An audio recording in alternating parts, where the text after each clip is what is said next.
미국 여야가 예산안 합의에 결국 실패하면서 현지 시간 1일 0시, 우리 시간으로 오후 1시를 기해 정부 셧다운이 발효됐습니다.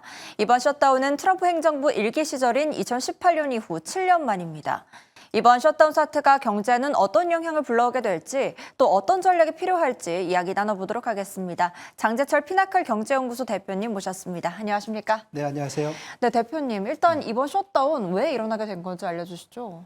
예, 뭐 내년도 예산안을 어제, 그러니까 9월 30일까지 처리해야 되는데 민주당은 그 트럼프 행정부가 들어와서 기존의 민주당 정부가 했던 뭐라 그럴까요? 그 저소득층의 의료보험인 메디케이드 예산안을 삭감했던 거, 그리고 오바마 케어와 인플레이션 리덕션 액에 따라서 저소득층에 대한 건강보험료의 그 뭐라 그럴까요? 그 세액 공제를 올해 말에 이제 만료가 되거든요. 그걸 연장하자는 이제 민주당의 의견인데 트럼프 행정부에서 트럼프 대통령도 그렇고 이건 불가능하다. 그러면서 이제 공화당과 민주당에서의 그 불협화음이 결국 이렇게 정부가 이제 셧다운이 되게 되는. 그래서 정부의 일부 서비스와 또 정부 공무원들, 연방 공무원들이 월급을 못 받게 되는 그런 상황이 이제 연출되게 된 그런 상황이라고 볼 수 있습니다. 네, 여야의 예산안 합의가 불발이 되면서 공무원 급여도 지급이 중단되고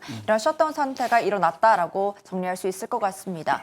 이번 셧다운으로 3일 오전 노동통계국의 9월 고용 보고서가 발표되지 않을 가능성이 있다 이렇게 얘기가 나오고 있는데요.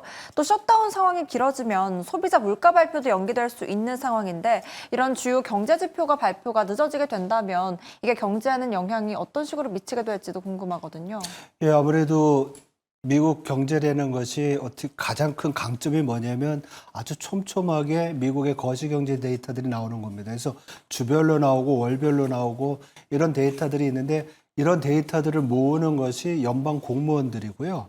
요번에 의회에 그 예산처가 있는데 거기서 추정한 거로는 약 한 75만 명의 연방 공무원들이 무급휴가에 들어가야 된다는 겁니다. 그러면 그 안에는 노동통계국이나 경제분석국 그리고 인구조사국 같은 데에서 여러 가지 데이터를 하는데 뭐 일자리 수 만드는 데이터 그리고 소비자 물가 뭐 여러 가지 이런 것들이 제때 발표되지 못하게 되면 우리 이제 곧 연준이 통화정책 하잖아요. 그때 제일 많이 보는 게 고용 데이터인데 이런 게 안 나오게 되면 네. 연준이 경제 상황을 파악하는데 어려움을 겪을 수가 있겠죠.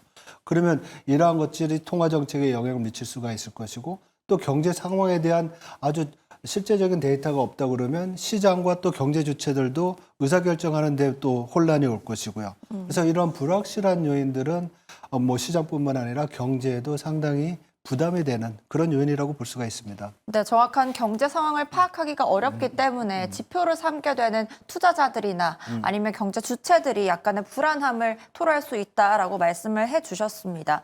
그런데 이번 셧다운이 미국의 국가 신용등급 강등으로 이어질 거란 경고도 나오고 있는데요. 이렇게 강등될 경우 어떤 우려들이 나올 수가 있는지 이 강등의 가능성은 어떻게 보시는지요? 예, 실제로 미국의 그 신용등급이 2011년도 S&P 그리고 2023년도에 피치가 트리플 A에서 더블 A 플러스로 한 등급 낮췄거든요. 이때 낮춘 이유 중에 하나가 이런 예산안을 둘러싸고 민주당과 공화당의 정책적인 불합치라고 그럴까요? 이런 양극화 문제들 그리고 두 번째로는 정부 부채 이슈들 이런 거였는데 이번에도 비슷한 이유 때문에 양당이 지금 갈등을 겪고 정부가 셧다운된 거잖아요. 그래서 그런 부분에서는 추가적인 신용등급 강등에 대한 우려는 너무 당연한 것 같은데 이렇게 신용등급이 내려오게 되면 아무래도 우리가 얘기하는 국가 신용등급은 뭐로 측정을 하냐면 그 국가가 발행한 국채로 얘기해라 그러거든요. 네. 근데 국채 신용등급이 떨어지게 되면 국채 가격이 떨어지겠죠. 그렇게 되면 국채 금리는 올라가게 되고 시장 금리가 올라가게 되면 그만큼 경제 내에서는 소비와 투자가 영향을 받을 수가 있겠죠. 네. 그리고 또한 과거에도 그랬지만 이렇게 정부가 셧다운 되게 되면 달러가 약세가 돼요.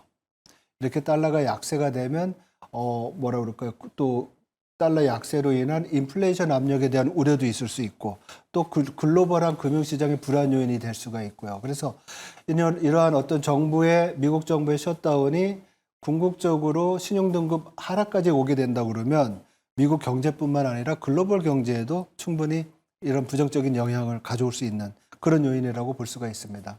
네, 그렇다면 달러 가치가 하락하게 된다면 지금 1,400원에 육박하는 우리나라 환율에도 영향이 있을 걸로 보이는데 그렇다면 어떻게 될 거라고 보실까요? 아무래도 지금은 이 정부 셧다운으로 인해 가지고 신용 등급이 내려오고 또 이게 직접적으로 금융시장에 영향을 줘야 되는데 아직 거기까지는 안 갔잖아요. 그리고 네.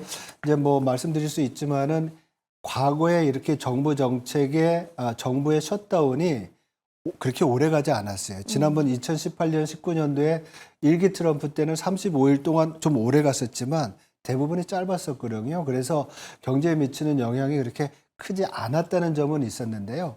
뭐 설사 그러더라도 지난 2018년, 19년도에는 분기별로 미국 경제 성장률이 0.3%포인트 낮아진 적도 있었어요. 그렇지만은 지금 우리 달러 원 환율에서의 제일 큰 문제점은 달러가 비록 약세를 보인다고 하더라도 지금 뭐 관세 이슈 가지고 또 미국에 대한 투자 이슈 가지고 우리 외환 시장에서의 불안 요인이 좀 크게 작용하는 이런 점들이 달러가 약세가 된다고 해도 달러 원 환율이 1,400원 밑으로 내려오는 걸 좀 막고 있지 않나 이렇게 볼 수 있습니다. 알겠습니다. 지금 우리 환율은 관세 이슈 때문이다라고 정리를 해주셨습니다. 그런데 오히려 트럼프 대통령은 이번 기회를 통해서 연방 인력을 줄이려는 이 목표가 달성될 수도 있다면서 약간 반기는 입장도 얼핏 보였거든요. 네, 줄여서 보통 이렇게 이제 정부 셧다운이 되면 행정부의 수반인 대통령이 부담을 가져야 되는데 네.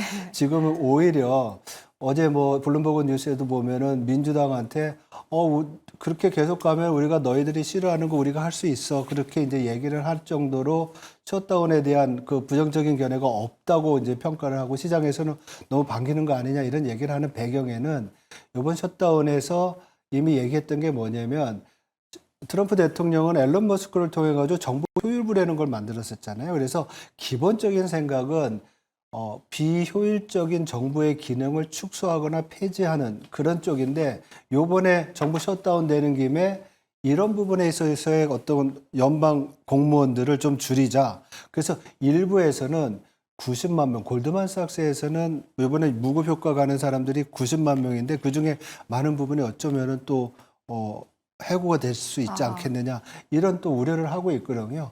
그래서 이런 부분들이 아마도 트럼프 대통령의 국정 운영 목표에 셧다운이 이용되는 거 아니냐 이런 또 우려가 있기도 합니다. 그리고 이렇게 모든 결과가 민주당이 협력하지 않아서 일어난 거다. 그래서 정치적인 책임을 돌리고 내년도에 있을 그 중간 선거에 좋은 어떤 빌미로 삼을 그런 또 속셈도 있지 않나 이렇게 볼 수가 있습니다.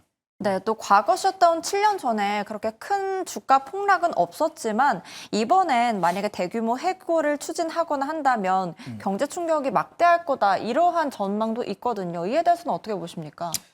네, 말씀드렸듯이 과거에는 정부 셧다운이 일시적이었어요. 그리고 일시적이었다고 그러니까 경제에 미치는 충격이 없었고 그리고 혹시 금융적인 불안이 나타나더라도 연준이 바로 이제 대응을 하면서 여러 불안 요인을 없앴는데 이번에는 좀 다를 거라는 얘기가 앞에서 말씀드렸듯이 정부를 셧다운하고 불필요한 인력을 요번에 좀 해고하겠다. 이런 의지가 이제 담겨 있거든요. 그래서 네. 요번에 해고가 많이 된다고 하면 이번에는 좀 실물 경제에 미치는 영향 그리고 주식 시장에 미치는 영향이 커지지 않겠느냐. 근데 이게 장기간 좀 일정 기간 지속이 될 때입니다. 그래서 지난번 1기에 있었던 정부 셧다운이 네, 35일이라고 네, 그랬잖아요. 맞습니다. 만약에 이렇게 좀 길어진다고 하면 고용시장에도 이러한 실업자들이 나오게 되면 일부에서는 지금 미국 실업률이 4.3%인데 4.7%까지도 올라갈 수 있다고 그래요. 그만큼 실물 경제와 금융시장, 주식시장에도 부정적인 영향이 예상됩니다. 네, 셧다운의 추이를 한번 계속 살펴봐야 될 것 같습니다. 지금까지 미국 의회에서 연방정부 예산안 처리가 불발되면서 발생한 연방정부의 셧다운과 관련해 그 이유와 파장까지 한번 짚어봤습니다. 오늘 말씀 감사합니다. 네, 고맙습니다.